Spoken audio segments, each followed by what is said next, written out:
नमस्कार, हरियाणा पंचायत देख रहे हैं आप। आपके साथ मैं हूं हिंगलाज दान। हरियाणा की राजनीति में और हरियाणा चुनावों के अंदर भाजपा से ज्यादा अगर किसी के सामने इस बार सबसे बड़ी चुनौती है, कोई नेता, कोई पार्टी जो सबसे ज्यादा चारों तरफ से घिरी हुई है, तो वो है जेजेपी, जननायक जनता पार्टी और दुष्यंत चौटाला।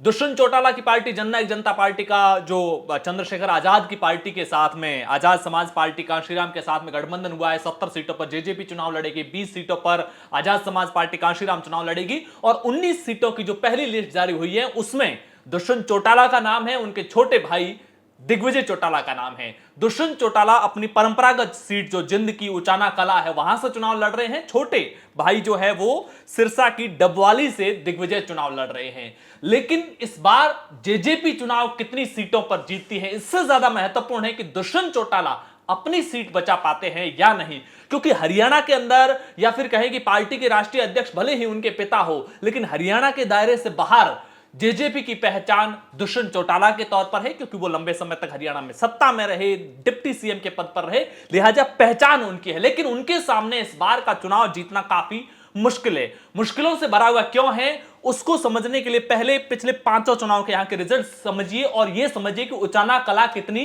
वीआईपी सीट है। साल 2000 के अंदर भाग सिंह छात्र यहां से चुनाव जीते हैं। 2005 के अंदर चौधरी बीरेंद्र सिंह यहां से चुनाव जीते। 2009 के अंदर इसी सीट से खुद ओम प्रकाश चौटाला चुनाव जीते। 2014 के अंदर चौधरी बीरेंद्र सिंह की पत्नी प्रेमलता यहां से चुनाव जीती और 2019 के अंदर प्रेमलता को ही दुष्यंत चौटाला ने 47,000 वोटों से चुनाव हराया था। 2019 में दुष्यंत चौटाला की पार्टी के लिए पहला चुनाव था, 10 सीटें जीती। लेकिन दुष्यंत चौटाला, जिन्होंने पहली जो चुनौती है वो यही है कि उन्होंने बीजेपी के खिलाफ चुनाव लड़ा था, लेकिन परिणाम के दिन ही शाम तक ही बीजेपी के साथ सरकार बना दी थी, जिसका उनको पिछले पूरे 4-5 सालों में हरियाणा के अंदर विरोध झेलना पड़ा। जब किसान आंदोलन शुरू हुआ तब दुष्यंत चौटाला पर यह प्रेशर था कि मनोहर लाल खट्टर सरकार से समर्थन वापस ले, लेकिन उन्होंने समर्थन वापस नहीं लिया और जिस बीजेपी के खिलाफ वोट मांगे थे जनता के बीच में, अब उसी जनता के पास में वापस दुष्यंत चौटाला को जाना पड़ रहा है। इसके अलावा 2019 के अंदर भले ही अचानक से दुष्यंत चौटाला की पार्टी को हाइक मिली थी, 15% के आसपास वोट हासिल किए थे, लेकिन समय के साथ पार्टी के नेताओं ने पार्टी का साथ छोड़ दिया लोकसभा चुनावों के आसपास और धीरे धीरे जैसे ही बीजेपी से अलग हुई ये पार्टी, 10 में से 7 विधायक जेजेपी का साथ छोड़ चुके हैं। कोई बीजेपी में चला गया तो कोई कांग्रेस में चला गया और उन विधायकों के अलावा पार्टी के जिला और ब्लॉक स्तर के तमाम पदाधिकारी भी पिछले कुछ समय में पार्टी का साथ छोड़ चुके हैं। यह दुष्यंत चौटाला के लिए एक संगठनात्मक ढांचे के ढहने जैसी बात है, जो कि वापस अचानक से संगठन को खड़ा करना काफी मुश्किल होता है। लोकसभा चुनाव परिणामों में यह बात देखने को मिली जब पूरे हरियाणा के अंदर जेजेपी को 1% से भी कम वोट मिले।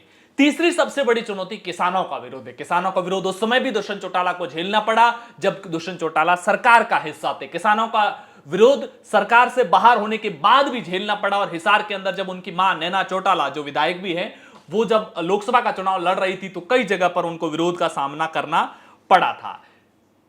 चौथी जो सबसे बड़ी चुनौती है वो ये है कि इस सीट पर उनको इस बार एक तरफ तो किसानों का विरोध है, दूसरी तरफ बीजेपी के साथ जाने का आम लोगों में विरोध है, संगठनात्मक ढांचे के बिखरने का विरोध है, तमाम पार्टी पदाधिकारियों और विधायकों के साथ छोड़ने का नुकसान है। तो वहीं इस सीट पर छोटे मोटे टिकट बीजेपी कांग्रेस की तरफ से भी नहीं आते हैं और इस बार कांग्रेस के टिकट पर यहां पर बृजेंद्र सिंह का चुनाव लड़ना करीब करीब तय माना जा रहा है, जो चौधरी वीरेंद्र सिंह के बेटे हैं, जो बीजेपी में ही थे लेकिन अब पिता के साथ कांग्रेस में वापसी कर चुके हैं। लोकसभा के लिए टिकट की मांग कर रहे थे, लोकसभा में टिकट मिला नहीं, लेकिन अब उनका यहां से टिकट मिलना करीब करीब तय माना जा रहा है। ऐसे में उनको अपनी सीट पर एक दिग्गज नेता से कड़ी फाइट भी मिलने वाली है। दुष्यंत चौटाला के लिए उचाना कला का रण, क्या वो जीतने में कामयाब होंगे? अपनी राय कमेंट बॉक्स में जरूर बताइएगा। हरियाणा पंचायत पर पहली बार आए तो चैनल को सब्सक्राइब कीजिएगा। शुक्रिया।